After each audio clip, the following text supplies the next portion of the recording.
magic is just a higher understanding of nature. So it's only a matter of time before our current paradigm of knowledge, scientific knowledge, catches up to that. So I think it's just so important to be as open-minded as possible.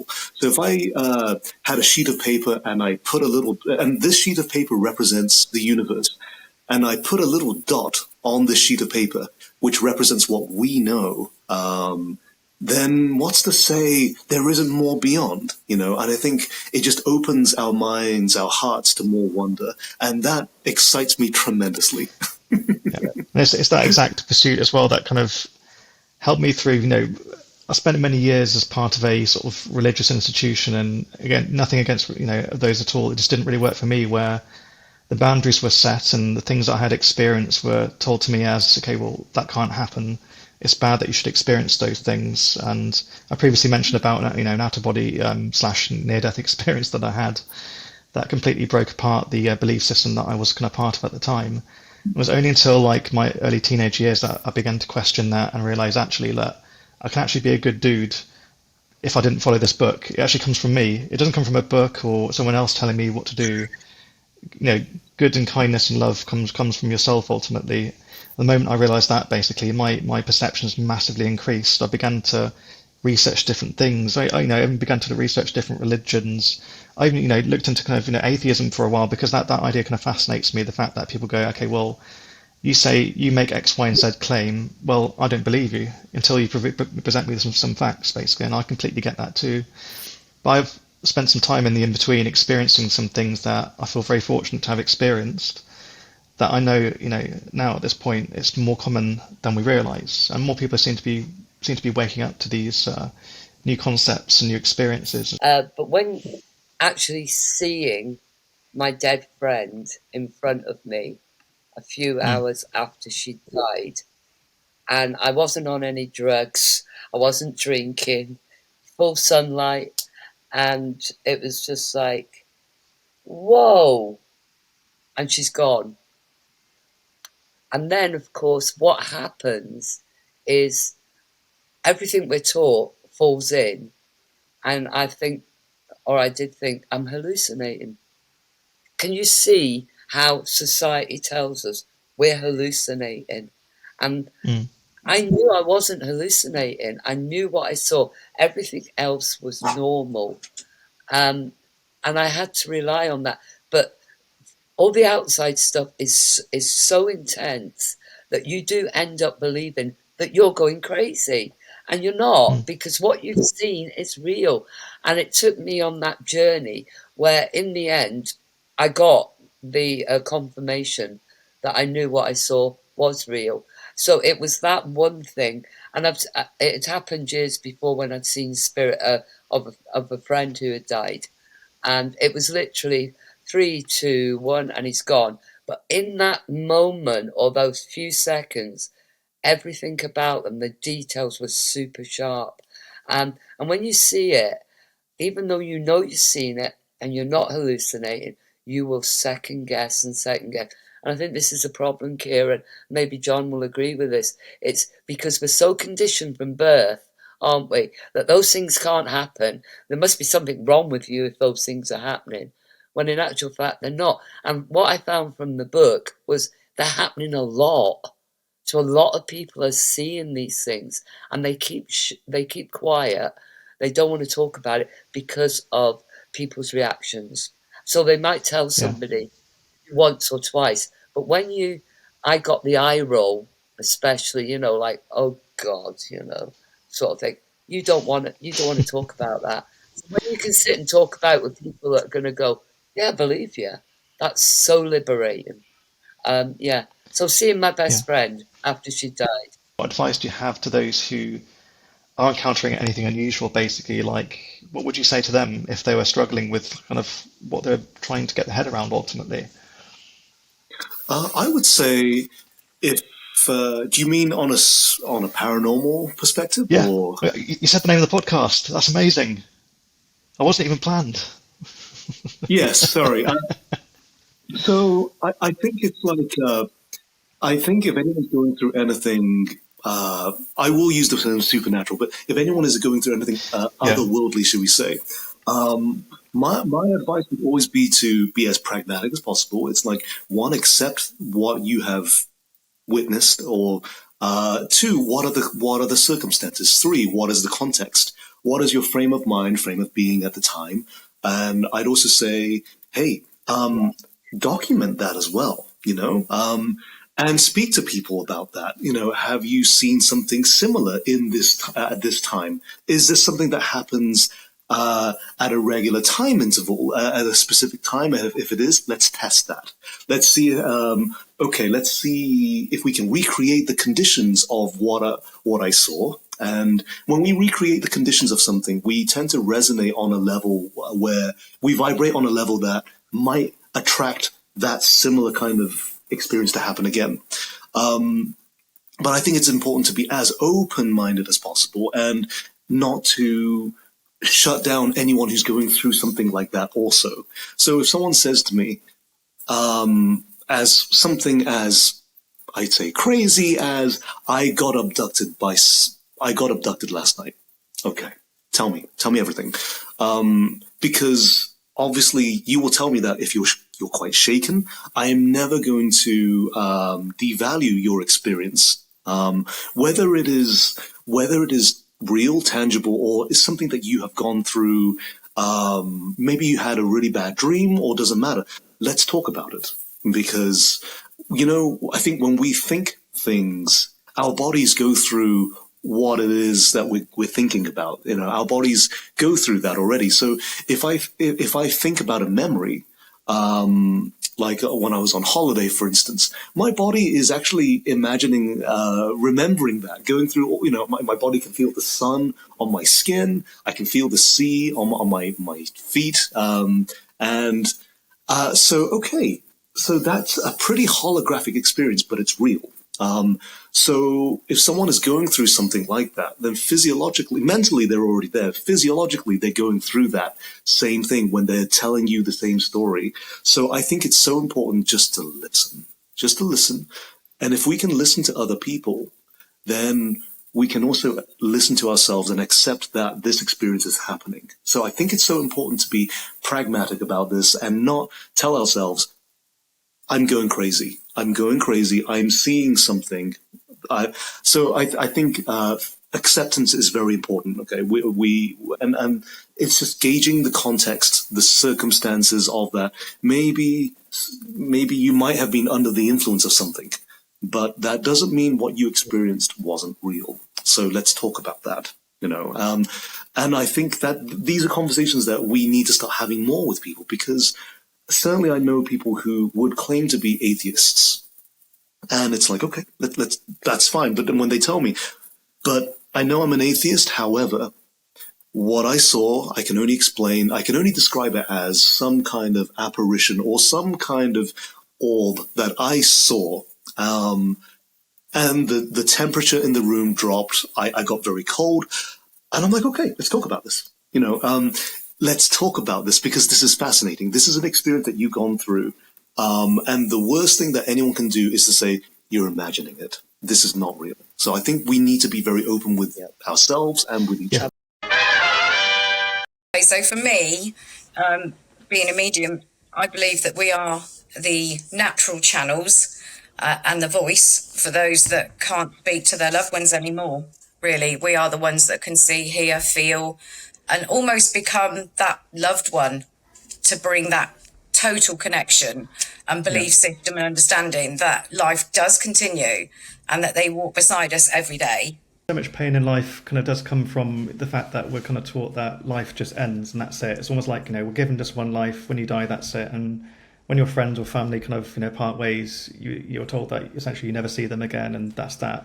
And so much pain kind of comes from that. So, I love the fact that kind of like mediums' missions, I suppose, is to kind of, for one, help people through life and by simply educating them, and also bring them closer to the reality of the world we actually live in. That, the fact that people do kind of pass on ultimately and go into kind of bigger and better ventures in time. And it's quite a privilege to be, one of those many people that allow people to connect and just feel a bit better about life, really, because life is beautiful, and it kind of seems less beautiful when we're just here for a moment and then just disappear. When you realise that you're part of a greater thing, it just makes life so much more beautiful. I would just like to say, this isn't something that I ever thought I would end up doing at all in my life, ever.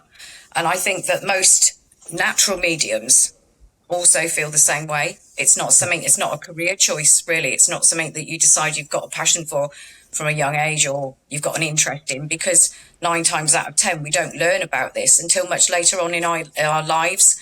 And then things that we've been doing normally and naturally, we then have an understanding and a word and a name for it. And then you stand back and think, well, that's not me. I can't do that. When in fact, if you do a life review, we're probably all doing it every day, but we just don't realise. What was it like being a medium, I suppose? Well, I go to Sainsbury's and I clean up cat litter and I do all the normal things. We're just normal people. And, you know, I do all the normal things. We're just people. And I think that's the wonderful thing about having the internet, because we can hook up with people and we can talk to people and people can go, you're saying some really nutty things, but you are normal. And whatever normal happens to be, as I've said this before, I think everybody has an ability to be a medium. Because if you think about it, we're spirit. We've come here for a very, very short period of our total existence, which could be millennia. Yeah, we come here for 70, 80 years. And, you know, we just aren't, we have to learn that the spirit world and us are interconnected. It's not something that's out there and it's only accessible to weirdos or priests or, you know, special people. But not everybody should. So it's like, what I mean by that is we can all drive. Most of us can drive, but not all of us are going to be Lewis Hamilton. Yeah. I drive terribly, and I to don't be fair. believe mediumship. I don't know if you agree with me, Penny. Mediumship is not the only way of working for spirit, for instance. Absolutely. You can save animals, you know, volunteer at your local whatever. That's working for spirit too. Anything about love and caring for other people, you know. One question for Penny, if that's okay. At what point did you realise you're a medium? Like, what happened to you? Do you have an interesting story around that moment? So I gave that some thought today, and honestly, Kieran, I cannot remember when I realised what I was. So if I can just share something that I kind of relate back to as like my own becoming aware, if that's okay. I'll make it short because I do yana quite a lot. But anyway, so I need to take you to my life. I was a foster child in an older family that, again, were quite religious people. And at the age of 5, I would go into the living room. I get my mum's, when I say mum, it's my foster mum's Bible. And all these people would come and sit on all the furniture and stand in the room. And I would stand in front of the fire at 5 and I would recite the Bible. And I did this every single day for as long as I could remember. But one thing that always sticks in my mind was my foster father came in and sat in the chair, and I was very upset because he was sitting on the man and he couldn't see the man. I could see the man, and I was apologizing to the man, and I got quite upset, and obviously I got sent to my room. But I think if that's the question, when did I first realize, not knowing, because I was only 5, I guess that would have been my first starting place. Yeah. Really, that's kind of my start of it, I guess. If you don't mind me mentioning, because this dream kind of continued throughout our time, you know, when we used to live together back in Oxford years ago. I won't say the street name anyway, because I don't want to embarrass the family that probably lives in our new house now or scare them as well. Yeah. But, you know, do you remember I mentioned this on the last podcast, but it'd be interesting to hear your side of it though. But do you remember the rug dream? It sounds, when I explain it to people, I laugh Yeah, myself because it sounds so ridiculous. it's so weird because like. Do you want to explain? Because I've explained it before. Do you want to tell your interpretation of it though? Because we may see things in different ways. Yeah, I've got memories of it was various occasions, a couple of occasions, and I always remember this horrible sense of dread when I know I'm about to have this dream. I somehow know I'm about to have it while I'm asleep. Horrible sense of dread. Um, and I laugh because it sounds so ridiculous. This dream I had. It was this dark room, and I'm the only person in the room, and I've got the most humongous rug or like blanket, woolen blanket, really heavy, and I'm desperately trying to fold it, and it's too big for the room, and it's so overwhelming. But not just that, kind of it's floating in the air, and I'm having to kind of hold it up with my arms. And at the time, it was the most scariest dream, totally different feeling to this soldier boy and Nana dream, a Soldier horrible boy. sense of dread. Yeah. And then I'd wake up and think, oh, thank God that was a dream, because it was so real and vivid. Then I thought, what? So scared. And then, a bit of time would pass and I think, why was that scary? And then I actually start laughing because it's so ridiculous. And then I kept having these dreams. But how come you didn't tell anybody at the time? I don't know. I just thought, I don't know, just what they'd think of me, that I was weirdo, or need to seek some mental health help, or I've been watching TV films. But it was, I can't describe it. Just the absolute sense of dread, like a panic attack. Yeah. As the dream, the dream starts very slowly, and then the feeling of the blanket gets heavier and heavier. I'm going to blow your mind with something in a moment. But yeah, basically, because I had exactly the same dream for years. I mean, I think it started when I was roughly about 7 years old, 7 or 8 years old, and I'd have it about once or twice a week, like consistently for like years. Yeah. It was only till, I don't know why I called you, but something told me to call you because I hadn't told anybody, because initially I didn't tell my mum when we were younger, because with her being a single parent, she had enough to deal with it as it is. Like, she was barely keeping a roof over our heads and keeping us fed. I didn't want to give mum the additional, because obviously I was still going through the trauma of my accident at the time. I don't want to give mum an extra worry, thinking like, oh, maybe Kieran's defective in the mind and such. And that's also redolent of the kind of life that we lived back then, because that back then, basically, if you show anything abnormal, then you're seen as all sorts of different things. Like, I'd say that the church that we went to at the time didn't like people talking about this kind of thing. Let's tell you that, thanks to, was it Father Cod at the time, I hate to say, was quite judgmental. So I don't want to add that to mum's kind of burden, really, because the church starts saying we need to talk to those kids again, and it's just too much. We seem to be in a better world now, when much more people are now switching on and being more aware of these things. But yeah, eventually I kind of told you, okay, I'm going to tell you this, basically. It's just completely mad. And it just blew my mind when you said, I've had exactly the same specific dream. It's not as if we both had dreams about, teeth falling out, for example, which is a common dream to have if you're all feeling anxious. But it's a specific dream with a specific feeling. And that absolutely blew my mind. Linking into our time at the house we kind of grew up in, though, because we had a lot of dreams then. I'd experienced a lot of kind of night terrors at the time, because there were a lot of things going on in the house that were kind of playing with the mind, somewhat. But we kind of grew up in a house with a lot of interesting activity. And again, as I mentioned, the last episode, we had a vortex of sorts, thanks to the help of Penny, who had to identify what on earth I was, because I didn't understand I was experiencing these things. I thought I was just broken ultimately, or imperfect, or impure, or evil, whatever it will be. But she helped me to understand you're just a medium. Pure and simple. But yeah, there's something in the house where we had like a vortex of sorts, and ultimately I hate to admit that I kind of helped it to open up without realizing it. I was a very angry teenager, but in and around that time we experienced a lot of very strange things in this house. I don't know if you can remember anything specific though, but just to kind of give you one to start with. we kind of experienced the whistling. Do you remember the whistling in the house? I remember I used to think it was coming from outside, and I'd look outside in the middle of the night and hear this whispering, and not Yeah, whispering, sorry, whistling. But whistling. yeah, actually, no, whispering.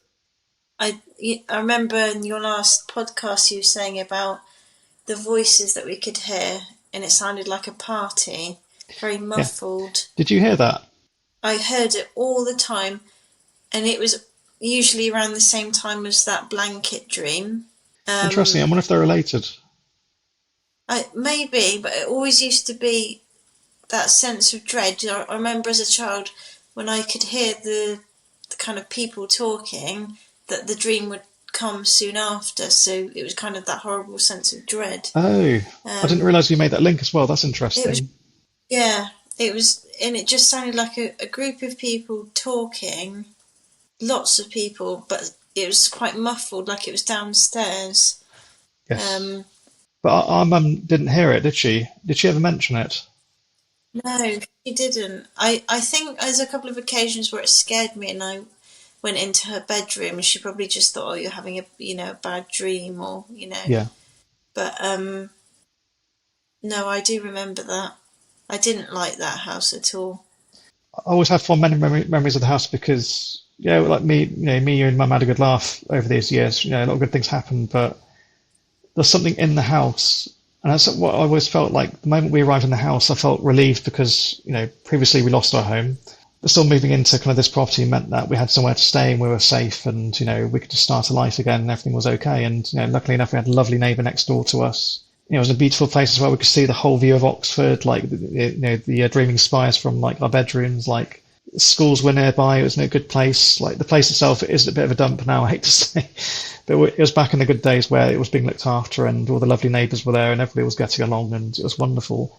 But the house itself felt like it was outside of time because whenever we kind of walked into the Yeah, house, it felt like everything was different. And like it didn't feel uncomfortable or unwelcoming at first. But just over time, just little things kept happening. Like I remember being sat on the sofa, and again, this is around the time where I was having, the rug dream. I can't really think of a really clever name for it though, but it's just a rug dream. Because I think that was almost like when that came into being. I think that was the signifier of things picking up in that house for many different years. Because like I sat on the sofa yeah, anyway, and in front of me was like this tea table. I don't know if you remember, we had this it's like a light brown tea table, and Mum had this metal kind of, I don't know, we called it like a bowl. It's quite thick metal as well. It's not like it was like hollow. It was like quite thick. yeah. And at the time, it was full of these kind of jelly beans. And you should normally have like fruits in there, but this time it was Uh, like jelly beans, and I think there was like a fruit bowl next to it. I was just watching TV at the other end of the room, and it was after like a day where I'd had a really bad day at school. Like we were all dealing with bullies at the time, quite frankly. They just would not leave us alone. All I wanted to do was like hide away at home and just let go of all this like anger and frustration because I'm not a kind of person that fights bullies back. I hate confrontation. I don't see the point in it. But either way, I was bringing it back home. So I think this might be something kind of building up to that. The ball itself just suddenly, without me kicking the table, because my legs were close enough to kick it, I could have kicked it. But my legs were down at the time, just relaxed, and it just banged. It jumped off the table, like I could say a good couple of centimeters, just jumped, and all of the jelly beans just exploded across the room. yeah, And I kind of examined it at the time. It made me jump, of course, because I wasn't expecting it though. But I examined it to think, well, could there have been a dent that could have just popped back into shape and just shot it across, or is it to do with like thermodynamics, basically? So, maybe like a release of heat. It previously been warm in the day, maybe in the sunlight, it just then dropped just enough in temperature for it to kind of maybe pop something out of position. But either way, like this explosion, like I felt like this horrid energy in the room. It was really quite nasty and very like malicious almost. It felt like a bully, basically. Like the actual energy felt like a bully. Like when you're dealing with them, it's full of I want to do you harm. I want to do you harm. And that happened, 2 or 3 times during those years. It didn't happen regularly though, but it's just when everything was boiling to a point. And you get kind of just strange feelings in the house, like, they'll normally be followed by the whistling noise, because like I say, at first it started outside the house. And do you remember sending me like late one night to walk into that alleyway across the road just to see if I could hear it? And I couldn't hear anything. I was there for a good half an hour just listening, and it was in the house. Well, I grew up, I mean, I was born in 1956, so that was around the whole Roswell incident. And it was always in the background as I grew up, and you would hear stuff because we didn't have social media and we didn't have access to the information. But what I remember was that people that believed it were all cuckoo. They were all loonies, taking drugs or something. And I grew up with that kind of, because I wasn't accessing anything else. I grew up believing that, in fact, these people were cuckoo until I saw something. And that only happened, I'm 68. It happened 4 years ago, and I witnessed it with a friend, and it completely changed my mind. Do you want me to tell you about what I saw?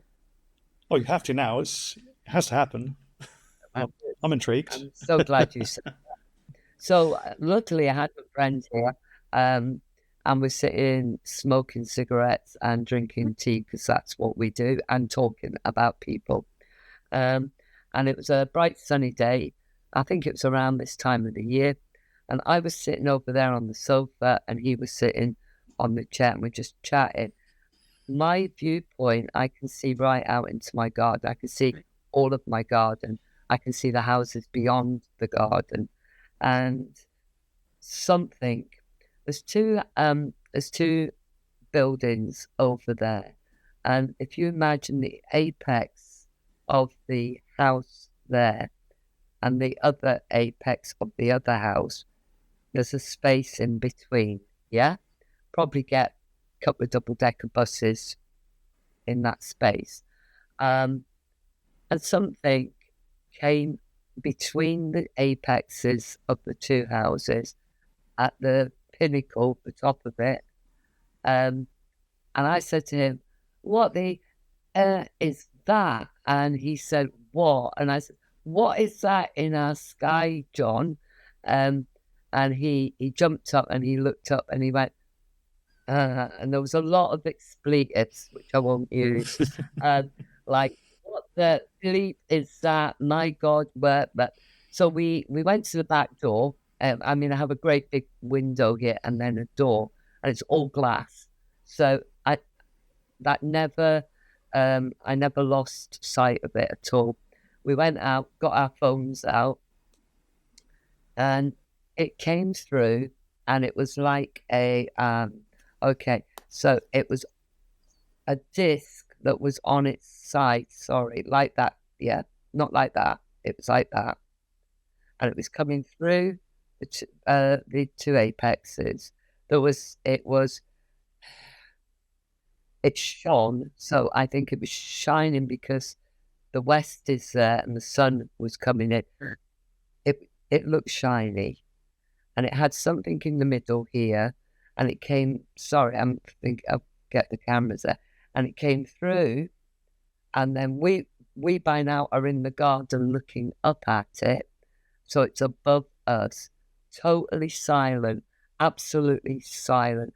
It was not a drone. Before anybody says, "Oh, it's a drone," it was not a drone. Trust me, this thing was the size of a small car.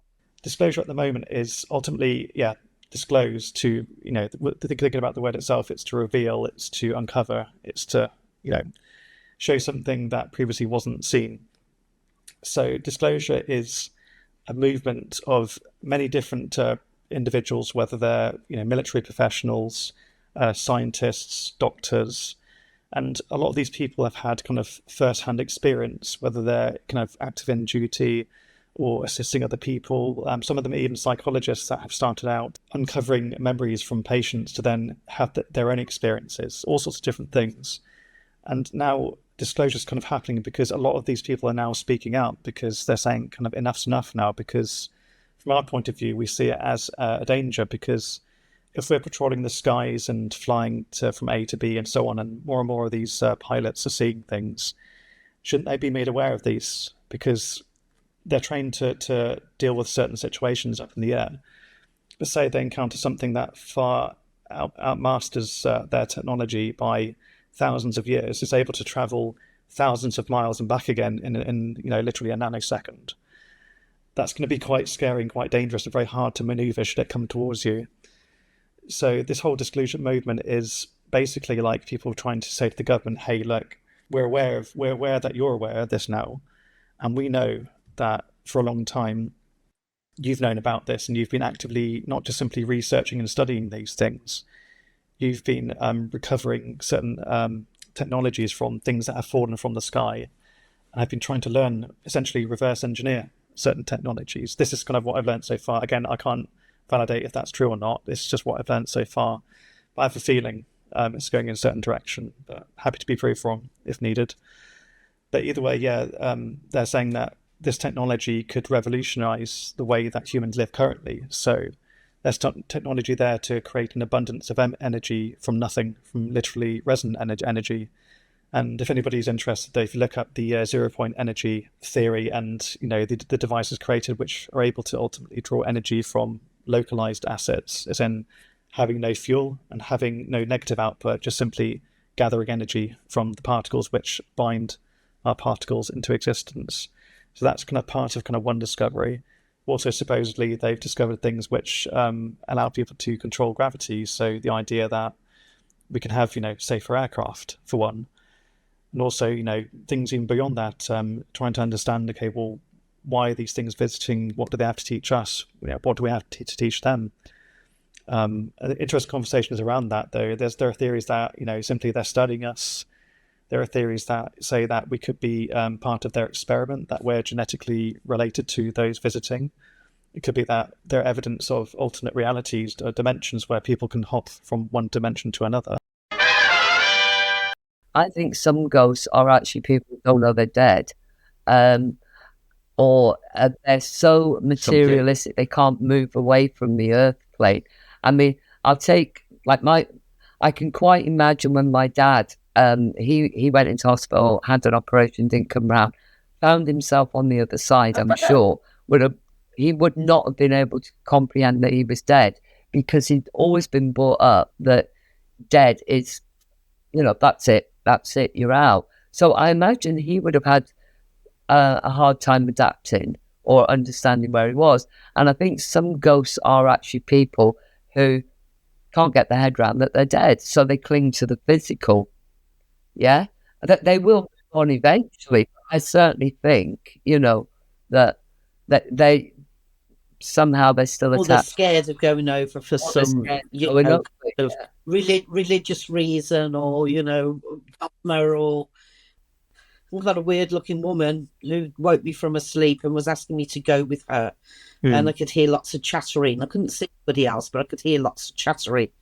There was a heat shimmer, which was another incident. There was no form to it, but it was like, like when you look into the distance, but it moved very rapidly towards me, which utterly terrified me. I saw legs a couple of times, just legs. Chris was with me on one occasion. I saw one at work. Yeah, okay, carry on. Yeah. So I worked in, for anybody who comes from Birmingham, they'd all remember Rackham's, and I worked in the cafe in the basement of Rackham's, which is on the old, it would be where the convent and the medieval monastery would have been built back in the day. It's on there. So we're right down. And I just saw this black pair of legs just appear from nowhere. I'm working away, and it was just went straight through the wall. You only saw the legs? Just the legs, no upper part. I'm wondering whether it was, you kind of try and work it out, and then you think, is it something to do with the level, so time, because obviously you go down, the further you go, the further we go back. I don't know. You know what I mean? Is it something to do that the levels have changed and you're only... Because there's the story about the guy in York, he saw a load of Roman soldiers, but he was down and he only saw the bottom half of them. You know what I mean? So I don't know. I'm wondering. Chris was with me another time, and our very good friend Gilly, and we were in a place on the Welsh Marches, which is a notorious. It's been notorious for hundreds of years. And it was middle of the night, full moon. We'd gone for a walk, silent, beautiful river, absolutely idyllic. We were all having such a relaxed, wonderful time. We'd sat by the river and dangled our feet in the midnight waters and all that. We were walking back, and not one of us spoke to each other, but we just lifted our skirts and we just ran. We're walking up a track, and there's the three of us. It's open, it's not wooded. And then there's just these pair of like neon white legs walking beside us, and they just like dream speed. They zoom in front of us, and then they were behind a tree, but in front of us, and all we could see was the legs. We never mentioned anything to each other. We didn't say, what's that or anything. We just lifted our skirts and ran, and left Chris behind because she was at the back running, screaming, wait for me, as we ran. Can I just say, Kieran, the pair of them, both younger than me, just hurled themselves up the street and left me to deal with the clutches of whatever demon was trying to manifest. Because I tell you, I thought the hounds of hell were at my back.